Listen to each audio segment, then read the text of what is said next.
திருச்சிற்றம்பலம். மானேற்கலை வளையும் கவர்ந்து உள்ளம் கொள்ளை கொள்ள வளப்புண்டே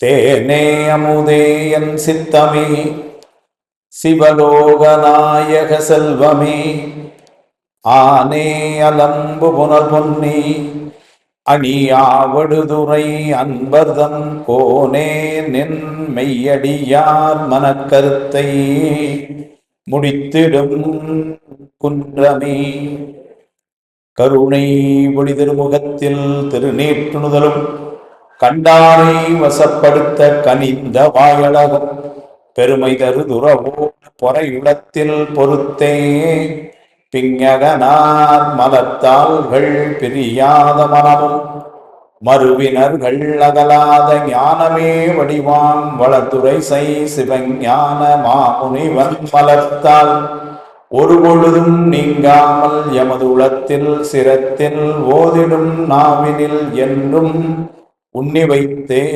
உரைப்பான்.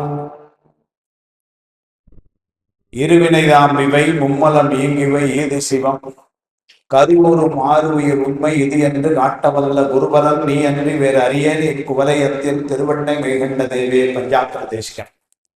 எல்லாம் வல்ல இறைவன் திருவருளை சிறமேற்கொண்டு திரு கைலாய பரம்பரை திருவாவூதுரை ஆதீனம் சில ஸ்ரீ குருமகா சன்னிதானங்களுடைய பொன்னாத்தருடி கமலங்களுக்கும் சைவத்தின் குலதெய்வமாய் விளங்குகின்ற மாதவ சிவஞான சுவாமிகளுடைய திருவடிகளுக்கும் என்னை நெறியிலே ஈடுபடுத்தி ஆண்ட நுழைகின்ற குருநாதர் தங்கவேல் சுவாமிகளுடைய திருவடிகளுக்கும் மன்னமொழி மெய்யாகிய முக்கண்ண வணக்கங்களை மிக பணிவோடு தெரிவித்து இன்றைய இந்த தொகுப்பு விழாவை ஆசி உரை நல்கி துவக்க உரையும் அர்ப்பித்த நம்முடைய குருநாதர் ஐயாவுடைய திருவடிகளுக்கும் வாழ்த்துறையை நல்கிய நம்முடைய மேல்சமையாவுடைய திருவடிகளுக்கும் இந்த தொகுப்பில இதற்கு முந்தைய தொகுப்புகளில் எல்லாம் பயின்று இருக்கின்ற பழைய மாணவர்கள் சொன்னா நல்லா இல்ல மூத்த மாணவர்களாக இருக்கின்ற உங்கள் எல்லோருடைய திருவடிகளுக்கும் இந்த இடத்தை நமக்கெல்லாம் வழங்கி ஒரு பெரிய அளவிலே உபகாரம் செய்கின்ற நம்முடைய கிருஷ்ணகுமார் அண்ணா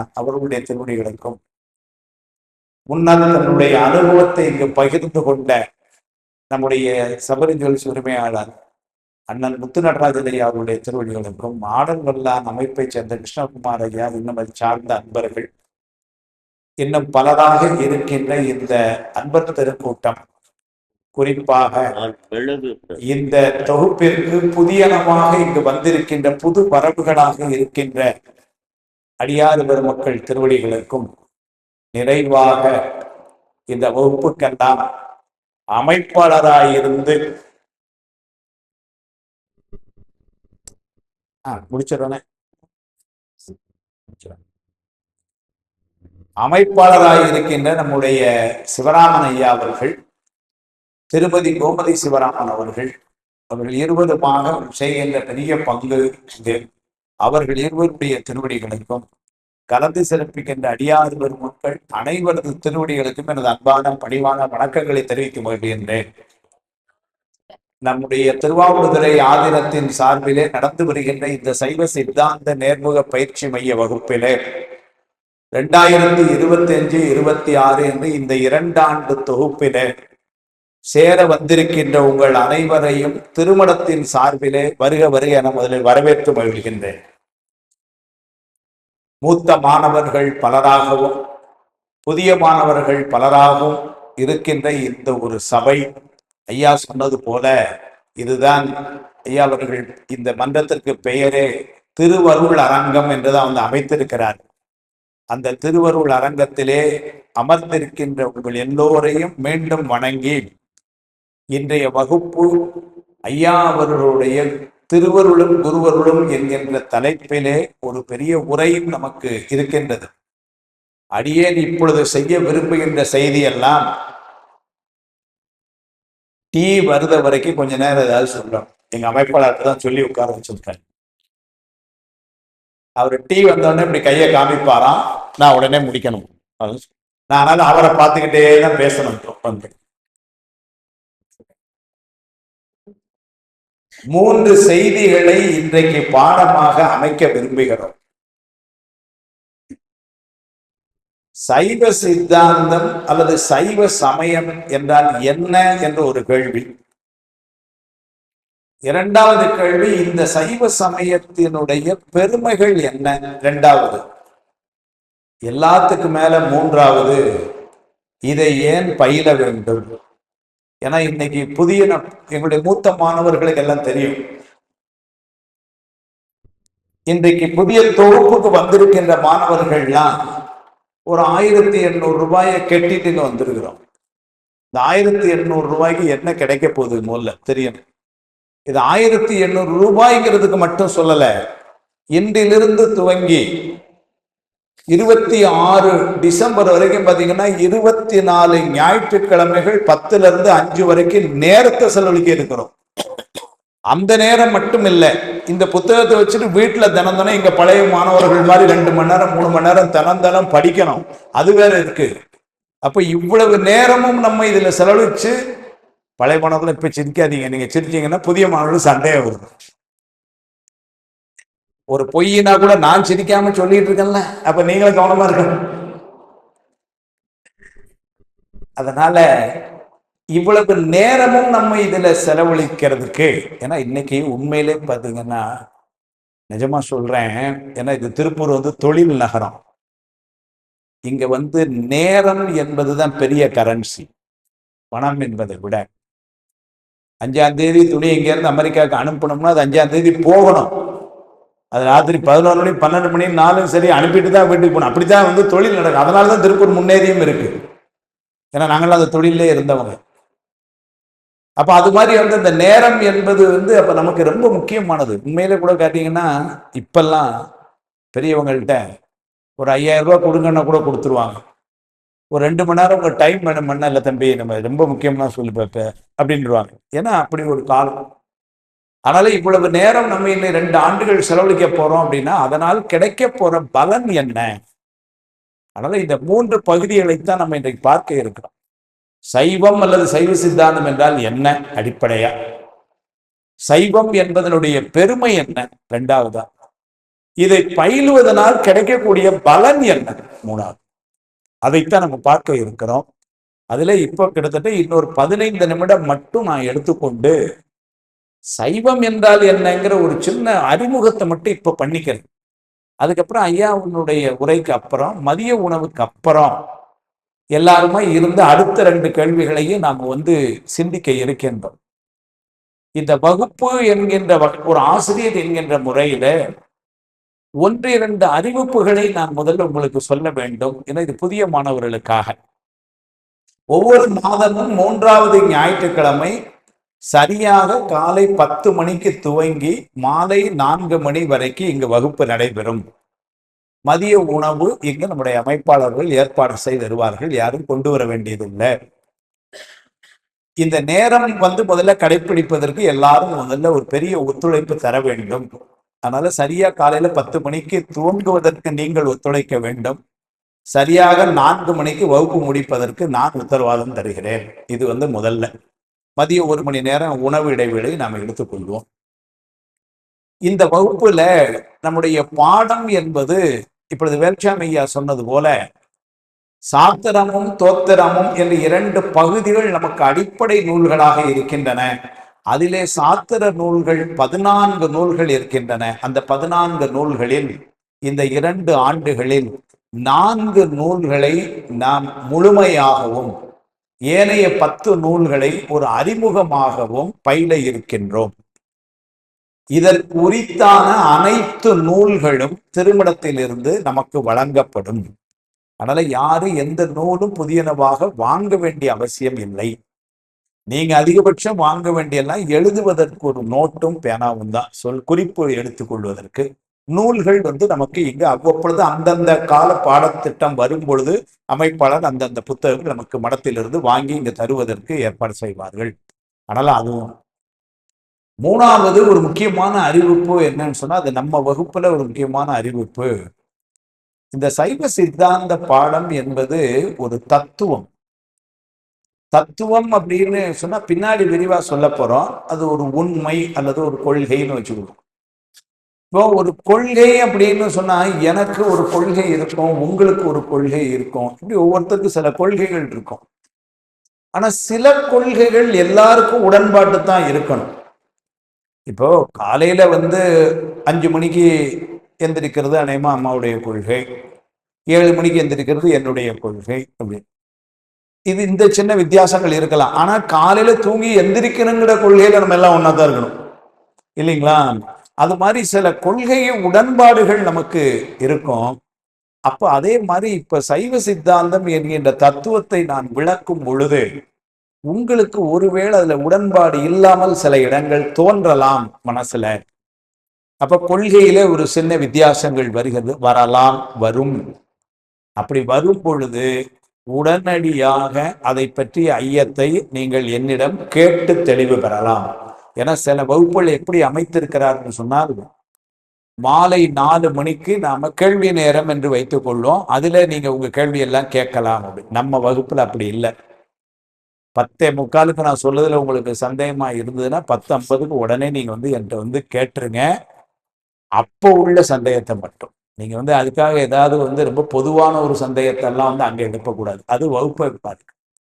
இப்ப நான் சொல்ற சந்தேகத்துல நான் இந்த மாதிரி 3 பொருள்கள் உண்டு அப்படின்னு சொன்னோடனே, இல்லையே சார் எங்களுக்கு என்னமோ 5 பொருள்ல தான் மனசுல இவ்வளவு நாள் பட்டுது, இப்ப நீங்க 3ங்கிறீங்களே, அப்ப அது 5ஆ 3ஆன்னு டவுட். அதை மட்டும் கேட்கறது அதை நான் சொல்லிடுறேன். 5ஆ 3ஆ இல்லை எது கரெக்ட் எப்படி சொல்லிடுறேன். சொல்லிட்டு அடுத்தது போகலாம். ஏன் அப்படின்னா இந்த சைவ சித்தாந்தம் என்கின்ற தத்துவம் பின்னால பயில தெரியும். இது முழுக்க முழுக்க ஒரு தர்க்க ரீதியாக அமையப்பெற்ற கொள்கைகள். அதனால இது பின்னாடி இருக்கிறதெல்லாம் தர்க்கம்னு சொன்னா வார்த்தை நமக்கு புரியாது. தமிழ்ல சொல்றேன், ஒரு லாஜிக்னு தமிழ்ல சொன்னா டக்குன்னு புரியும். தர்க்கம்னா கொஞ்சம் கடினமான வார்த்தை. ஏன்னா நமக்கு குதர்க்கம் தெரிஞ்ச அளவுக்கு தர்க்கம் தெரியாது. அதனால ஒரு லாஜிக்ல தான் போகும். இப்ப நம்முடைய வழக்கறிஞர் ஐயா உட்கார்ந்து இருக்கிறாங்க. அப்ப அவங்க ஒரு கோர்ட்ல ஒரு கேஸ் பிரசன்ட் பண்ணா அது ஒரு லாஜிக்ல தான் எடுத்துட்டு போவாங்க. அது மாதிரி அப்ப என்ன ஆகும்னா உங்களுக்கு அந்த லாஜிக்ல 3வது ஸ்டெப்லயே புரியலன்னா 4வது ஸ்டெப் 5வது ஸ்டெப் புரியாது. 11 மணிக்கு காலையில உங்களுக்கு ஒண்ணு புரியலன்னா அன்னைக்கு சாயங்காலம் 4 மணி வரையும் வகுப்பு கோவிந்தா தான். அதனால என்னுடைய இது என்னன்னா அப்பவே அந்த சந்தேகத்தை என்னன்னு கேட்டு நிவர்த்தி பண்ணி அடுத்ததுக்கு நம்ம போலாம். அதற்கு முழு சுதந்திரம் இங்க உண்டு. மாணவர்கள் இந்த வகுப்புல ஒவ்வொருத்தரா வகுப்பு நடக்கும் பொழுதே ஏன்ட்ட பேசுறதுக்கு உரிமை உண்டு. உங்க பக்கத்துல இருக்கிறவங்க பேசுறதுக்கு தான் உரிமை இல்லைன்னு சொல்லல. அது ரொம்ப இடையூறா இல்லாம நம்ம வச்சுக்கிறது நல்லது. அதே போல ஒரு முக்கியமான அறிவிப்பு உங்களுடைய மொபைல் போனை நான் எப்படி விரும்புவேன்னா காலையில வகுப்புக்கு வரும்பொழுது வீட்டுல வச்சுட்டு வந்துருங்க அப்படின்னு சொல்லுவேன். ஏன்னா அது பெரிய தொல்லை. நிறைய நன்மைகள் இருந்தாலும் நிறைய தொல்லைகளும் இருக்கு. ஆனா சரி வீட்டுல வச்சுட்டு வர முடியாது, பரவாயில்ல, இங்க தயவு செய்து அதை அமைதிப்படுத்திக் கொள்ளுங்கள். ஏன்னா இந்த 2 ஆண்டுல நம்ம என்ன பழக போறோம்னா நம்ம மனசை அமைதிப்படுத்த பழக போறோம்.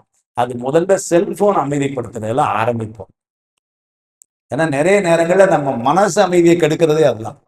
ராத்திரி 11:45க்கு போன் வருது, இப்படி எல்லாம் நமக்கு தொந்தரவு. அதனால நாம மனதை அமைதிப்படுத்துதல் அல்லது ஒருநிலைப்படுத்துதல் அப்படி வேணாலும் சொல்லலாம். அதையெல்லாம் நம்ம செய்ய போறோம் 2 ஆண்டுல. அதனால அந்த செல்போனை நாம வைத்துக் கொள்ள வேண்டும். கடைசியாக செய்தி, 2 ஆண்டுகள் நிறைவுல உங்களுக்கு ஒரு பரீட்சை இருக்கும். அதற்கு கொஸ்டின் வினாத்தாள் உங்க கையிலேயே கொடுத்து புஸ்தகத்தை பார்த்து பரீட்சை எழுதி நீங்க கொடுக்க வேண்டும். இதுதான் அமைப்பு. இங்க பள்ளிக்கூடம் மாதிரி பார்க்காம ஒரு நாள் உட்கார்ந்து எழுதி அப்படிலாம் இல்லை. எங்களுடைய மூத்த மாணவர்களுக்கு இதெல்லாம் தெரியும். என்னுடைய கவனமெல்லாம் இப்போ புதிதா வந்திருக்கிற மாணவர்களை பார்த்தே நான் பேசிக் கொண்டிருக்கிறேன். என்னுடைய ஒரு அன்பான விண்ணப்பம், இப்ப 12 மணிக்கு அநேகமா டீ குடிக்க போனதுக்கு அப்புறம் குடிச்சிட்டு வந்த உடனே இதுல ஒரு 3 ரோவும் இதுல ஒரு 3 ரோவும் புதியனவா வந்த மாணவர்கள் முன்னுக்கு மூத்த மாணவர்கள் கொஞ்சம் பின்னால சென்று அவர்கள் இடம் கொடுக்க வேண்டும் என்று கேட்டுக்கொள்கிறேன். ஏன்னா புதிய மாணவர்கள் எல்லாரும் இங்க முன்னாடி வர முடிஞ்சவங்க வந்துருங்க. எல்லாருக்கும் கீழே தான் உட்காரணுங்க. உட்கார முடிஞ்சு கீழே உட்காரட்டும். சேர்ல உட்கார்றவங்க உட்காந்துங்க, நல்லா சௌரியமா உட்காருங்க, ஃபேனுக்கு நேரம் உட்காருங்க. ஐயா அதுக்காக தான் இவ்வளவு ஃபேன் போட்டு ஐயா சொன்ன மாதிரி எந்த ஹால்லையும் நாங்கள் வகுப்பு நடத்தினதே இல்லை. இவ்வளவு ஃபேன்ஸும் பார்த்ததில்லை, இவ்வளவு ஃபேன்ஸும் பார்த்ததில்லை.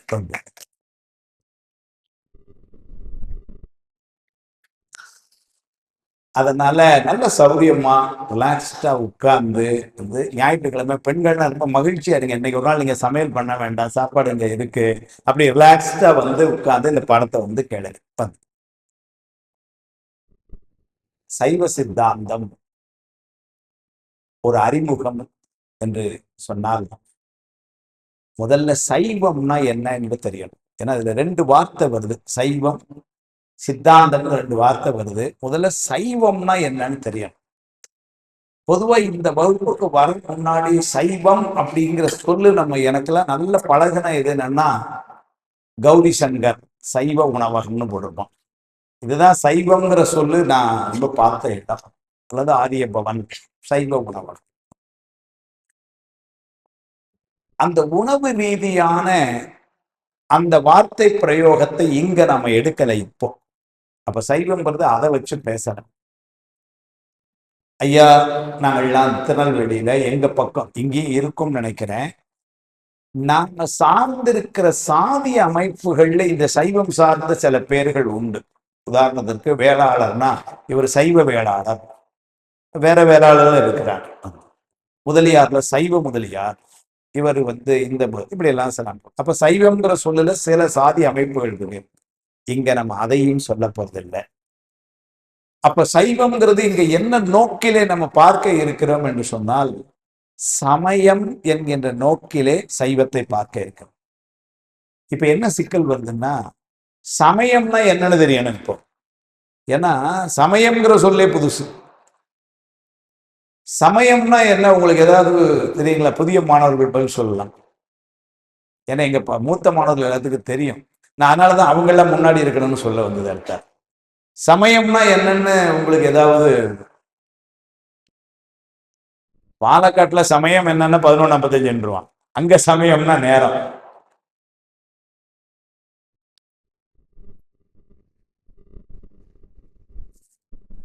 ஏதோ நான் கேட்க கூடாத கேட்ட மாதிரியும் அப்படியே ஒரு பயான அமைதியா ஒரு நிமிஷம் மௌன அஞ்சலி அப்படிங்கிற மாதிரி உட்கார்ந்துருக்கேன். என்னங்கம்மா? வாழ்வியல் நெறி. ரொம்ப மகிழ்ச்சி, உட்காருங்க. வாழ்வியல் நெறி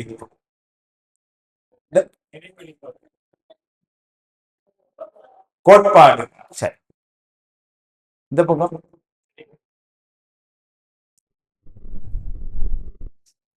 சும்மா முயற்சி பண்ணுங்களேன். என்ன தப்பா இருக்குன்னா என்ன இதாக போதா? முயற்சி தானே. சைவ சமயம்னு படிக்க வந்திருக்கிறோம். அப்ப சமயம்னா என்னன்னு தெரியணும்ல. என்னம்மா? சமையல் தான் தெரியுமா? அது எங்க அமைப்பாளர் சொல்றாரு பாத்தீங்களா? அவங்க வீட்டம்மா சொல்லல. நல்லா பாருங்க, சமையல் தெரியும்னு சொன்னது யாரு? எங்க அமைப்பாளர். சமையல்ங்கிற சொல்லு தெரிஞ்சாலே சமயம் தெரிஞ்ச மாதிரி. சமையல்னா என்னங்க? முதல்ல அதை கேட்போமே. சமையல்னா என்ன? அது எங்க கேட்கணும் எங்க கேட்கணுமான்னு வேற தெரியல. இப்போ எங்க கேட்கணும்? அது இங்கேயா இங்கேயா? எங்க? அங்கதான் கேட்கணும்.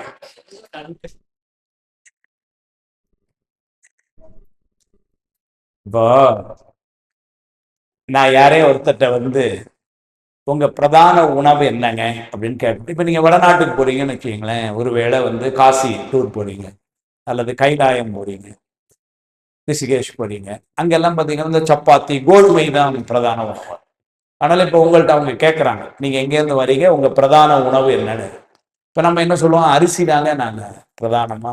கோதுமை சாப்பிடுவோம், இருந்தாலும் அரிசி தான் எங்களுக்கு பிரதான உணவு.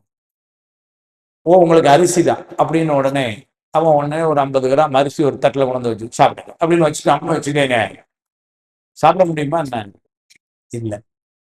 அப்போ பிரதான உணவு என்கின்ற சொல்கின்ற அந்த அரிசியை சாப்பிடுவாறு பதப்படுத்துகின்ற முறைக்குத்தான் சமையல் பேர் வச்சோம். அரிசியை வந்து என்ன பண்ணியிருக்கிறோம்?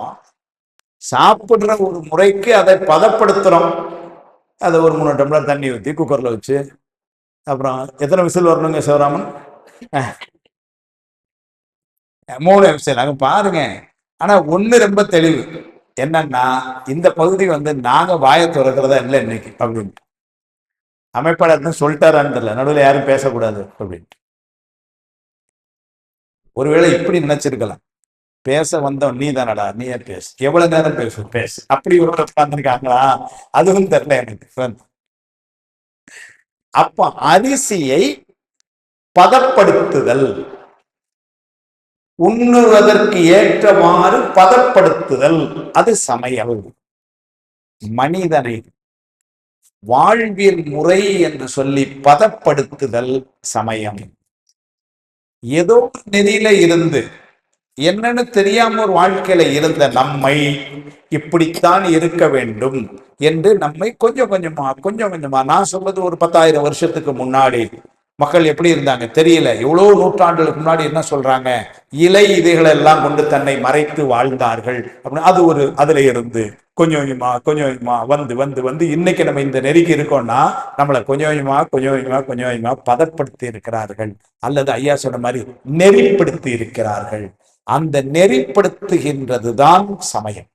எல்லாருக்கும் திருவாசகம் தெரியுங்க, நெறியல்லா நெறிதன்னை நெறியாக நினைவேனை சிறுநெறிகள் சேராமை. அப்போ நெறியல்லா நெறியில இருந்த நம்மை அப்படியே இருந்து விடாமல், சிறுநெறிகளுக்குள்ள போக விடாமல், சரியான செம்மையான பெருநெறிக்கு நம்மளை அப்படியே கொண்டு அது திருவருள்.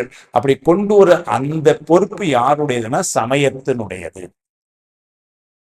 அந்த சமய நோக்கிலே உலகத்துல பல சமயங்கள் இருக்கு, நிறைய இருக்கு. நமக்கு தெரிஞ்சே பாருங்க, சைவம்ங்கிறோம், வைணவம்ங்கிறோம், புத்த சமயம்ங்கிறோம், நிறைய சமயம் இருக்கு.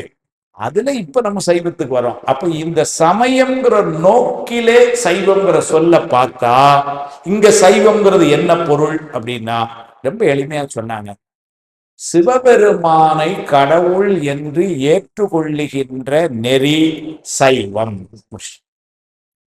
மீண்டும் ஒரு முறை சொல், சிவபெருமானை கடவுள் என்று ஏற்று போற்றுகின்ற நெறி அந்த சமயம் சைவ சமயம். இப்படி நான் சொன்னா பொதுவா அடிப்படை என்ன சந்தேகம் வரும்னா, சார் சிவபெருமானை கடவுள் என்று ஏற்றுக்கொள்வது சரி, அது எங்களுக்கு புரியுது. ஆனா வேற எல்லாம் சாப்பிடுறாரு ஒருத்தர், அவர் சிவபெருமான நான் ஏத்துக்கிறேங்கிறாரு, அப்ப அவரை நம்ம சைவர்னு ஏத்துக்கலாமா அப்படின்னா ஏற்றுக்கொள்ளலாம். சார் அவங்க அப்பா வேறு மதம், இவர் தான் இப்ப அவரை ஏத்துக்கலாமா, ஏற்றுக்கொள்ளலாம். சார் இவர் பிறந்தது இங்கே கிடையாது, அவர் ஏதோ மேலை நாடு, அவர் ஏதோ சிவத்துல ரொம்ப ஈடுபாடுன்னு வராரு, இப்ப அவரை நம்ம சைவம்னு ஏத்துக்கலாமா சார், ஏற்றுக்கொள்ளலாம். அப்ப என்னன்னாரு, எதை பற்றி நம்ம இப்ப கவலைப்பட வேண்டாம், சிவத்தை தெய்வம் அல்லது கடவுள் என்று ஏற்றுக்கொள்ளக்கூடிய நெறியில் இருந்தால் அந்த நெறிக்கு சைவம் என்று பெயர்.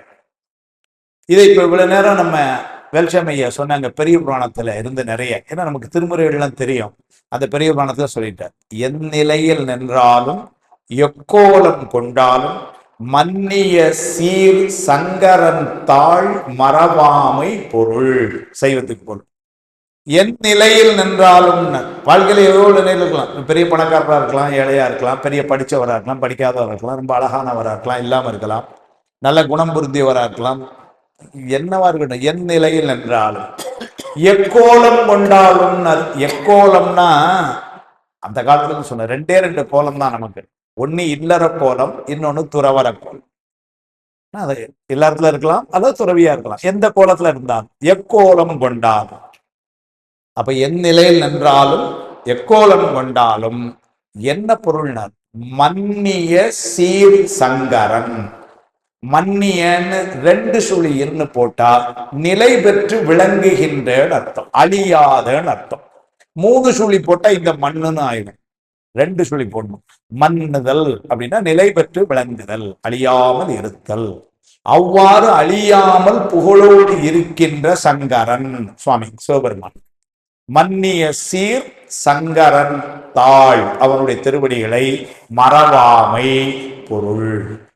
அப்ப சைவம்னா என்ன அப்படிங்கிறது இப்ப நம்ம தெரிந்துக்கிறோம்னா, சிவபெருமானை கடவுள் என்று ஏற்றுக்கொள்ளுதல், அவ்வாறு வழிபடுதல், அதுதான் சைவம்.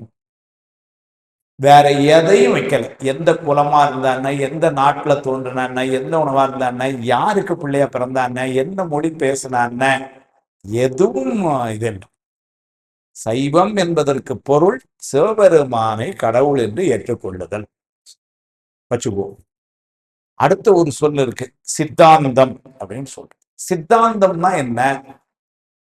பொதுவா இந்த உலகத்துல சித்தாந்தம் அப்படின்னா நிறைய பேர் என்ன நினைச்சுக்கிட்டு இருக்கிறாங்கன்னா, ஒண்ணுமே புரியாம பேசுறது, அதான் சித்தாந்தம்.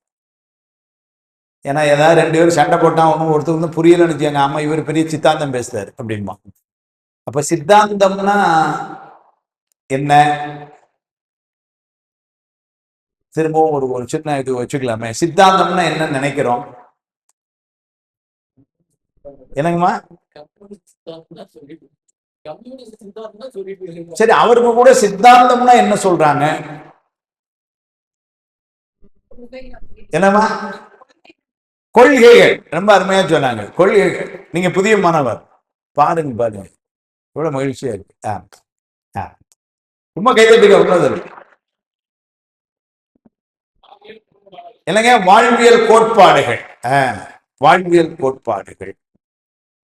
முடிந்த முடிவு அப்படின்னா எனக்கே ஒண்ணும் புரியல. நம்ம தண்டமணி ஐயா அந்த மாதிரி நடுவுல என்ன கொஞ்சம் இது பண்ணி விடுவார்.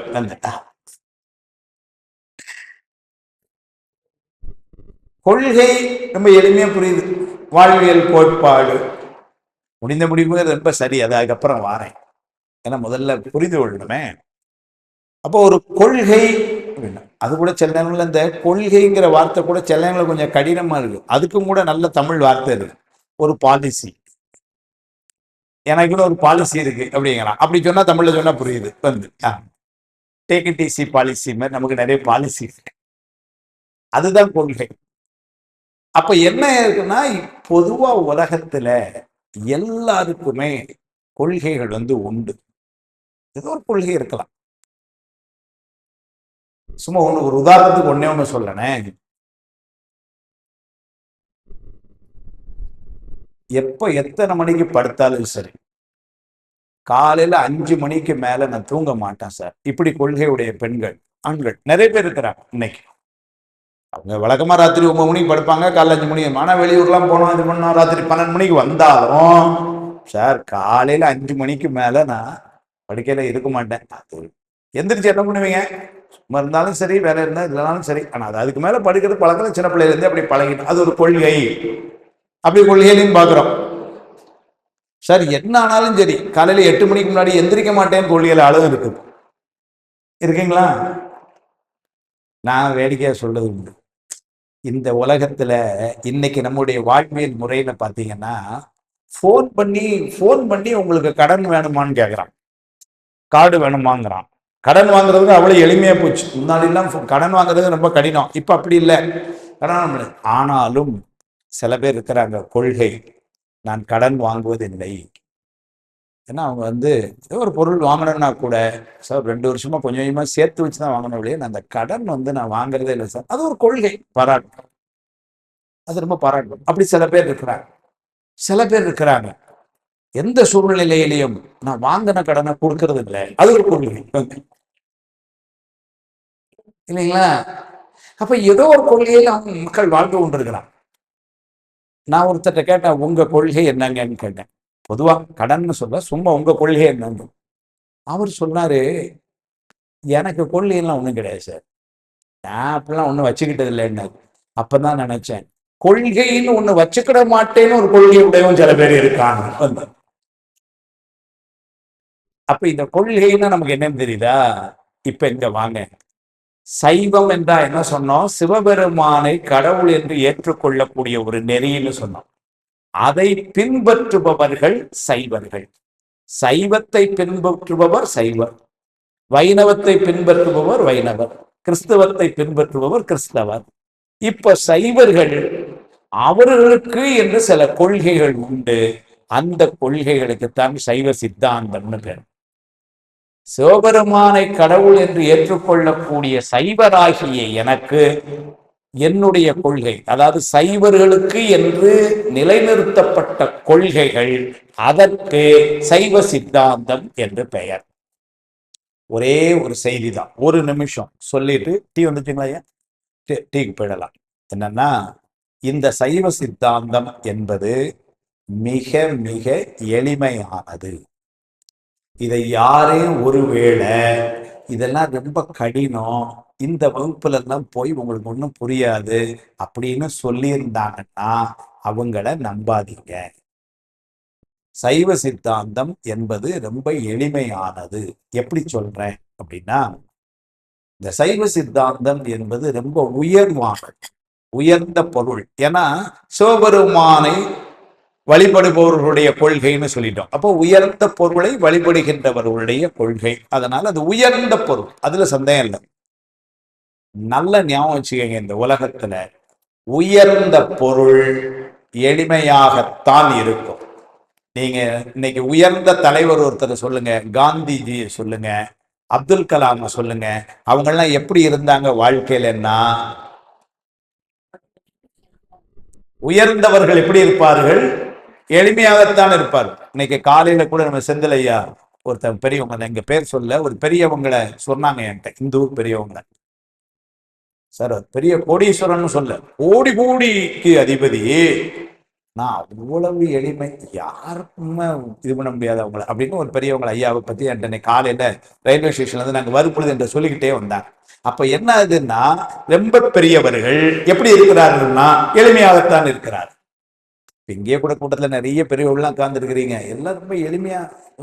ஐயாவை பாருங்களேன், 43 ஆண்டுகளுக்கு மேலாக மாதம் ஒரு முறை என்று இதுவரைக்கும் 500 கோயில்களுக்கு மேல் 300-400 பேரை அழைத்து கொண்டு அவர்களையே கட்டுசோறு கொண்டு வர சொல்லி ஒரு ஒழுக்க நெறியிலே நின்று உளவாரத்தை செய்து வைத்து வருபவர்கள்